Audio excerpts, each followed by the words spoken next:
Welcome to another episode of Litchwick, or a quick update from Litchwick. It's been a couple weeks since my last update. I apologize for that. I've had some things going on, and I had to get a new phone. The phone I'm using right now is actually the first iPhone I've ever had in my entire life.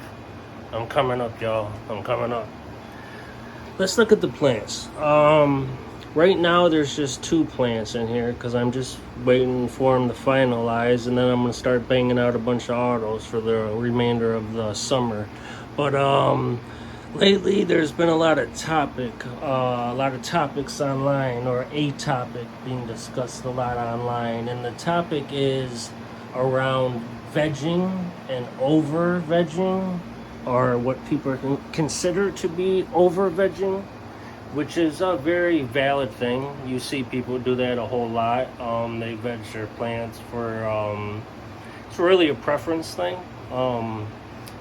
But usually I would never have a plant veg this much or this much. And no, I didn't do a good job lollipopping or anything like that. The reason why these are like that is because these were originally meant to be mother plants, and they served their purpose. I did get some cuttings off of them, but it wasn't a well planned out purpose. I definitely did not intend to flower them, especially indoors. I definitely would have never trained this like this on purpose if I knew I was going to flower it indoors. It's falling all over the place. But the reason people warn against over vegging is because you will end up with plants like this, where you have a big frame. Actually, I think this plant is a better example. You have a big frame on the plant, huge frame actually. This plant is about like 4.5 feet wide. Sometimes these phones and these videos can be deceptive. This is a big plant. It is like at least 4 feet wide, 4.5 feet tall, something like that. But if you look, the buds, beautiful as they are and as plentiful as they are, they're not that big, not in relation to the plants. And that is what a lot of veteran growers warn against. That's why they say not to over veg. A lot of people will veg their plant on purpose for 2 months or 3 months or 4 months to get it as big as possible. I've had some outdoors in the past that I've put out in the spring, and they flowered all the way to the fall, more like 6 months. They were enormous, but that was outdoors. That's a different story.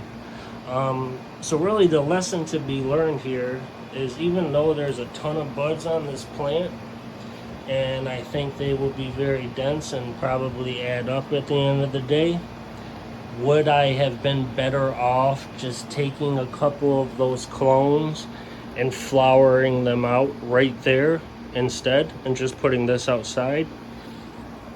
Yeah, probably, most definitely. I probably would have most definitely got a better yield if I would have did it that way, but I did not.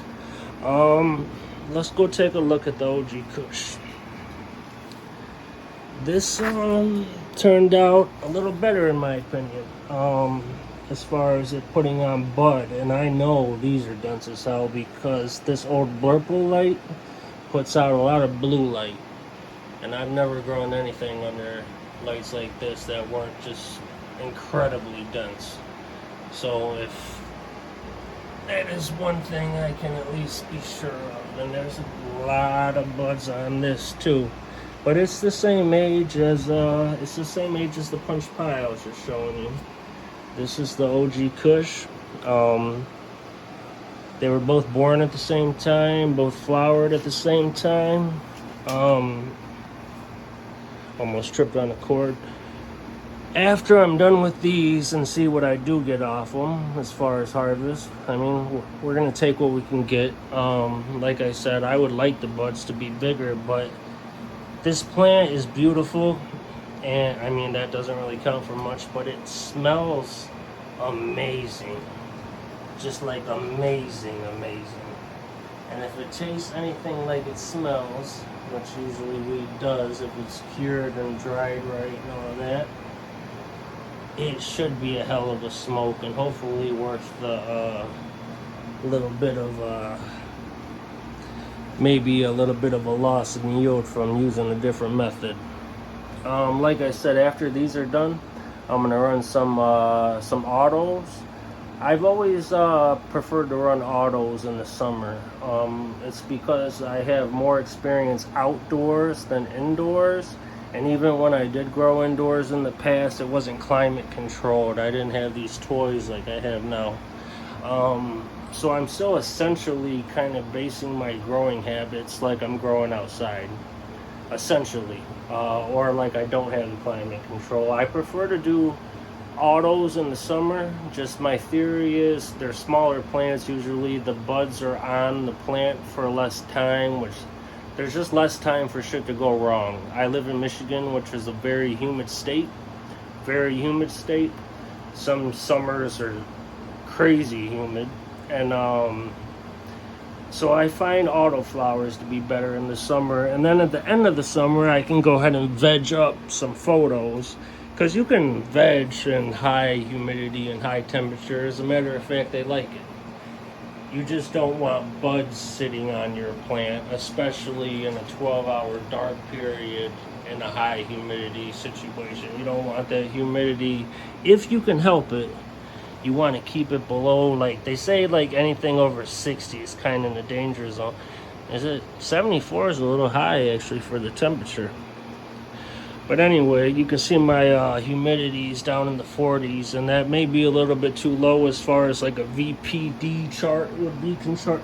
A VPD chart would say, but I'm paranoid about humidity because I live in Michigan, so I like to just keep the humidity as low as I can, as long as it's not ridiculously low. Like in the winter time, I actually do run a humidifier. I will keep it above like 35-40%. I'm not going to let it be like Colorado crisp at the end of the day. But yeah, that's a quick update. These are actually done, or about done. This one actually is already showing some ambers, surprisingly enough. So gave her a flush. Probably will harvest her in, I would say, probably about 5 days or a week. And that's the other thing. Speaking of temperature and climate controlled, my drying tent is next door in the other room, which is not climate control. I mean, there's the normal house AC, but this is an old house. And so anyway, what I'm going to do, I think, is just go ahead and dry these plants in this room. Because I was sitting there racking my brain as where is the place in this house that's the closest to 60 and 60 to keep it ideal for a longer dry.